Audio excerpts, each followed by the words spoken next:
Welcome back to The Beat and our On the Clock segment. Quick questions, quick answers, and here we go. Gentlemen first, will the Wolves make the playoffs without Ricky Rubio, who sadly suffered a torn left ACL last week? D.A.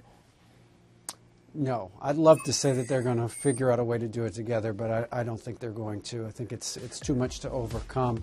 He was helping them an awful lot, just doing a lot of great things to help them win games. Even with him, it was not going to be a cakewalk or easy for them to make the playoffs. Without him, I think it's next to impossible. I just don't see it happening. So unfortunate. Lang. I'm not ready to count them out just yet. You know, Ricky was leading all rookies in assists, steals, and minutes.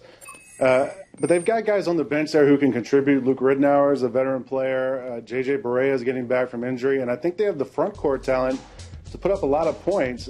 I would trust Rick Adelman, of any coach, to get the most out of these guys. And I'm not ready to write them off just yet. I think it'd be a great story if they could rally around the fact they lost them and make it. Okay, the next question is Linsanity over in New York, and has Langsanity taken over? No, it's just the first part. Is Linsanity over in New York, Lang? I wouldn't say it's over, but I think some of the symptoms have been diagnosed by now. I mean, the guy's still averaging 16 points a game in March. He's still putting up numbers. The Knicks are scoring points. The problem for the Knicks has been defense. They've given up at least 100 points in 6 of the last 7 games.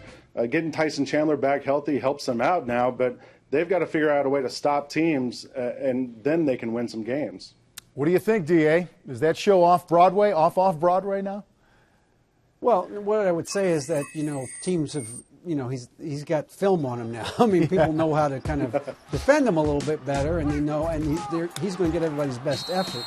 So what he has to do is come back in the offseason with something new. I mean, that's what great players do in this league. If he's going to be a great player, he's going to have to come up with a new move, a new, better shot, better decision-making, better ball handling, whatever it takes to be a better player next season in New York. Moving on, the world champion Dallas Mavericks. Guys, they have lost 7 straight road games, 2-8 in their last 10. D.A., should the Mavs make a move here before the trade deadline?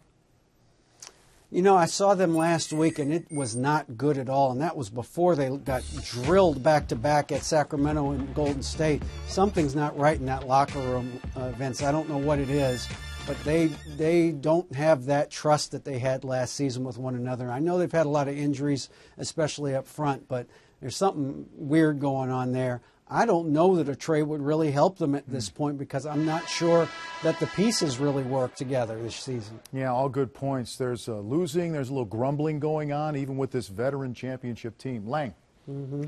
Well, Mark Cuban said himself last week that he's happy with the pieces they have there right now, and I think this is a good time for them to figure some things out. They play for their next 5 at home. They have no back-to-backs for the next 2 weeks. Brandon Wright's coming back. Brendan Hayward's coming back. Delonte West is going to come back from his hand injury. So they've got guys coming back. They've got guys who've been there before. And I think, as Mike said earlier, they kind of caught lightning in a bottle last season.